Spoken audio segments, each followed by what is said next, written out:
Mondvol is 'n klein bakkery wat begin het in die hartjie van Kaapstad, maar nou regtig die hele land belaai met die lekkerste koekies.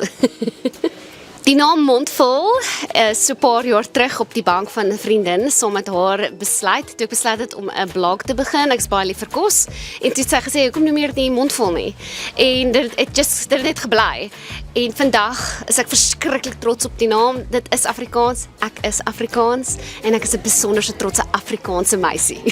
Ek glo wat ons koekies anders maak is die feit dat dit baie groot is. Mense onderskat dit. Dit is huge, okay? Jy kry omtrent 2 snye koeke uit hierdie koekies. Ons sit ook die beste bestanddele in dit. So want jy is regtig vir dit werd. Jy is die beste bestanddele werd. My span is die hartklop van die besigheid. Hulle is die rede hoekom mense die fantastiese koekies ontvang in tyd en nog baie vars. Hulle is ook soveel vreugde en daar is soveel hardwerkendheid in dit, maar ook vreugde. So dis 'n kombinasie van die twee en ek kan dit nie sonder hulle doen nie.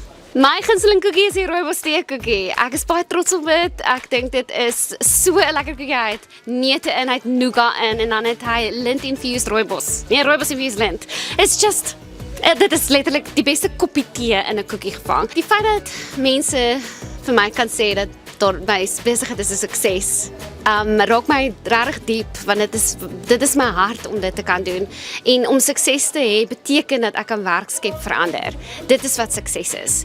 En ek het 'n hele klompie dames wat vir my werk, wat ek kan empower en wat ek kan sê, gaan en hulle ondersteun weer hulle netwerke en hulle families. En dit is wat sukses is. Sukses is om ander te kan laat groei.